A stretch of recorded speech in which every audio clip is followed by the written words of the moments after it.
Se você vivesse há 2000 anos atrás, nos tempos bíblicos, você ia ver que o homem que se aproximou de Jesus, a Bíblia mesmo diz que ele era leproso.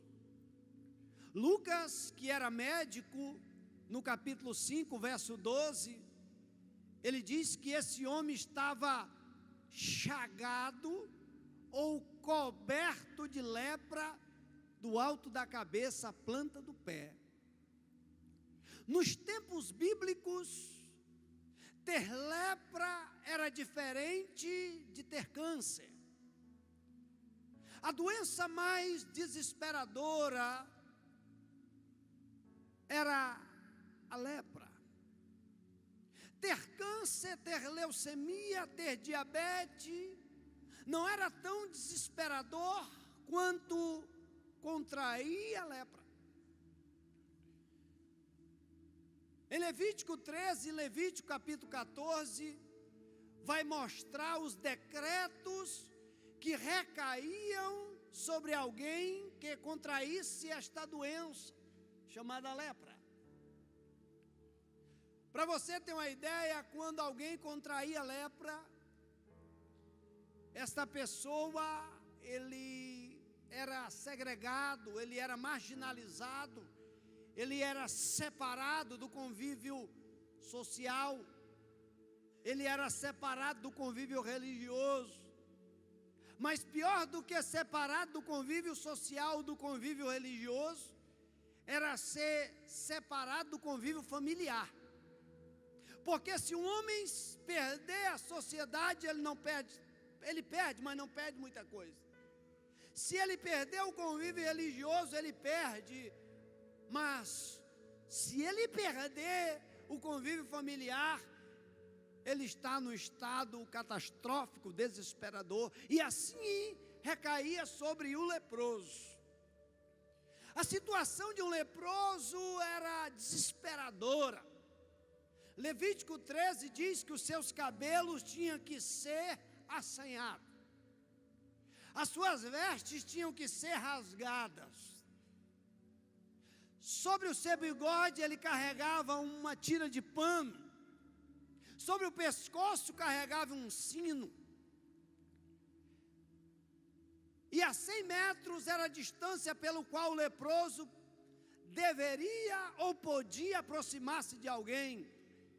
E mesmo a 100 metros de distância, quando alguém fosse passar por ele, não bastasse o sino que estava sobre o seu pescoço, ele tinha que gritar: imundo, imundo.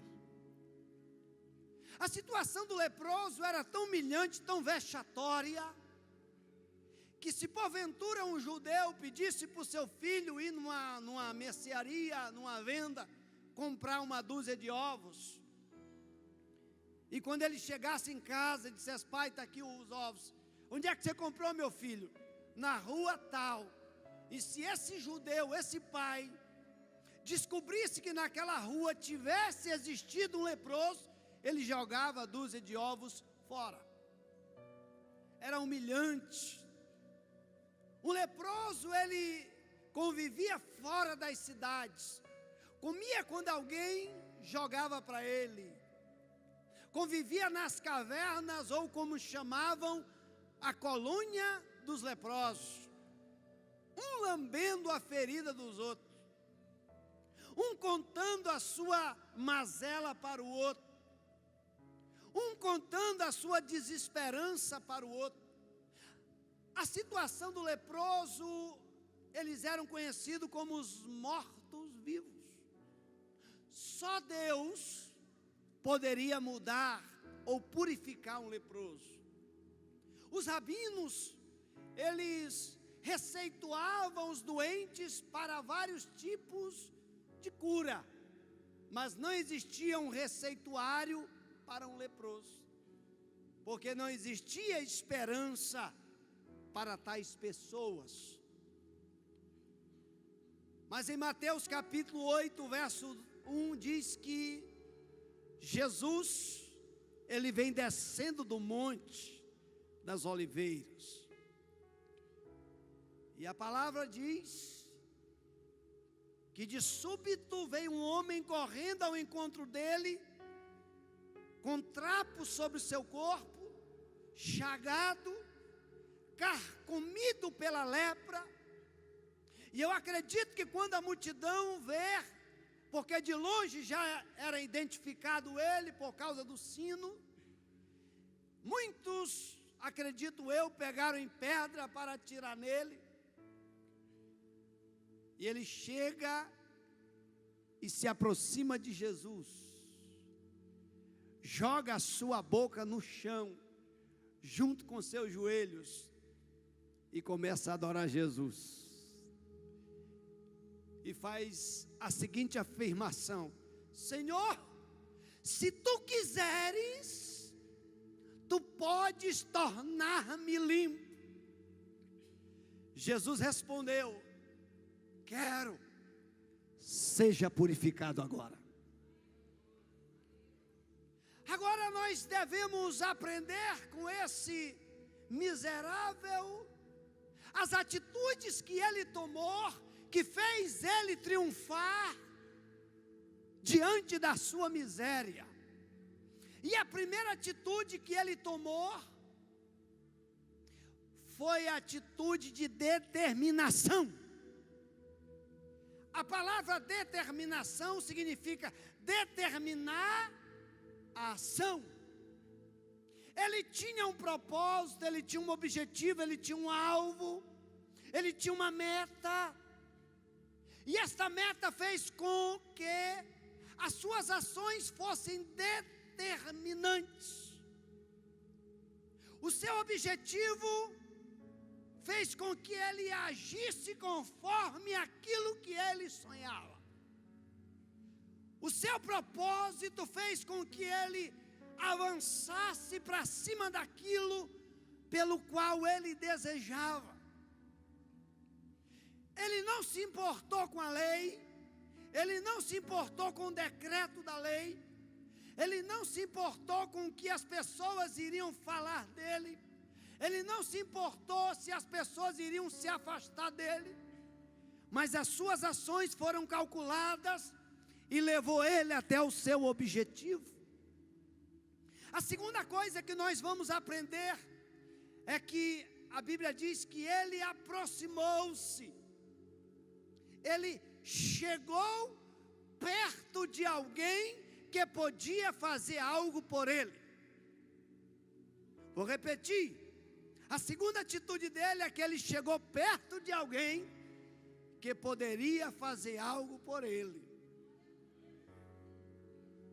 O nosso problema quando estamos enfrentando muitas dificuldades, lutas, tempos difíceis, é que nós muitas das vezes, só procuramos nos aproximar de pessoas que não podem fazer nada por nós. Eu tenho pensado que existe dois tipos de pessoas que nós devemos passar de largo por elas. O primeiro grupo de pessoas é o grupo dos negativos.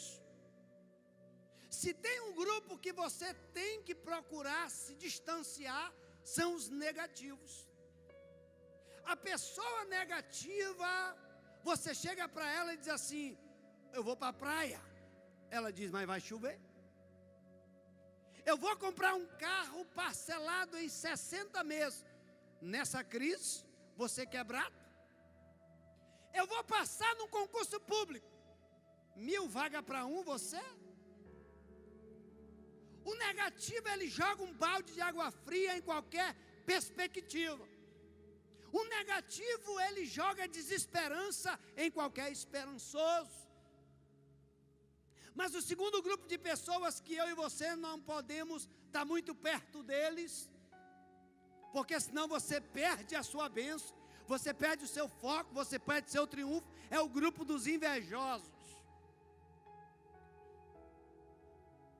Conta-se que um dia Deus estava andando na terra e encontrou um homem. E aí chegou para esse homem e disse assim: o que você quiser agora me pedir, eu vou lhe dar. Se você me pedir $1 milhão, eu vou lhe dar. Se você me pedir uma Ferrari, eu vou lhe dar uma mansão, eu vou lhe dar o que você quiser. Agora tem uma coisa, tudo que eu lhe der, eu vou dar em dobro para o seu irmão. Aí ele disse: Deus, então vaza um dos meus olhos. Porque o invejoso, ele não consegue conceber a ideia de que tem alguém melhor que ele, de que existe alguém que está prosperando mais do que ele. A palavra inveja significa fitonos. O fitonos é um sentimento de desgosto por ouvir falar ou testemunhar do sucesso, do progresso, da bênção dos outros. É por isso que Deus chega para Caim no capítulo 4 de Gênesis, depois que Caim matou Abel, e em Hebreus diz que ele matou Abel por causa da inveja. Ele olhou para Abel e disse, ou para Caim, disse: ô Caim, por que o teu semblante está descaído? Porque o invejoso, ele tem um semblante descaído. Mas eu quero profetizar que muita gente por aí vai ficar com a cara feia, muita gente por aí vai ficar com o semblante descaído, mas eles vão ter que testificar, testemunhar do milagre, da bênção de Deus na tua vida e na tua casa. Se aproxime de pessoas, se achegue a pessoas que possa lhe ajudar a cumprir o seu propósito, a chegar onde você sonha. Mas a terceira coisa que nós vamos aprender com esse miserável leproso, a Bíblia diz que ele chega, em Mateus 8:2, de joelhos, humilhado, e ele adora. O lugar mais alto em Deus que nós podemos estar para alcançar a nossa vitória é com o joelho no chão e a boca no pó. A situação desse leproso o humilhava, mas a humilhação desse leproso mudou a sua situação. Eu vou repetir, a situação dele levava ele à humilhação, porque ser leproso naquela época era humilhante, mas a humilhação dele diante de Jesus fez com que a sua situação viesse a ser transformada. Você pode estar aqui essa noite arrasado, acabado, destruído. Você pode estar aqui carcomido pelos problemas, com lutas, dores, humilhado, achatado, pisado. Mas se você se humilhar, a tua situação vai ser mudada. Ele se humilha e ele aproveita que ele já estava lá nos pés de Jesus, no pé do monte. Ele não podia ir para o templo adorar. Ele vai adorar Jesus no meio do barro, no meio da terra. E ele não reivindica nada, ele não pede nada, ele não exige nada. Porque quem vive uma vida de adoração não precisa pedir nada, porque o seu Pai já sabe do que ele precisa e supre as suas necessidades. Quem serve a Deus só pelas bênçãos, só pelas, sabe, por aquilo que Deus pode lhe dar, vai ter falta de alguma coisa sempre.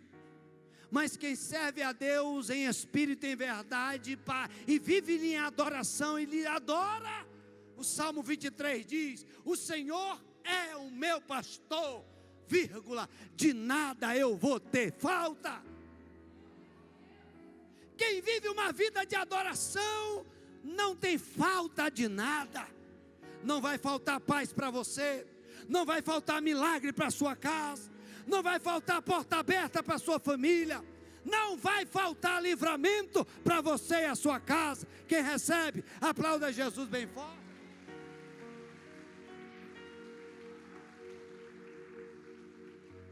O problema é que muitos de nós vêm à casa de Deus com o nosso carro de necessidades, como se viéssemos a um supermercado, com uma lista de necessidades.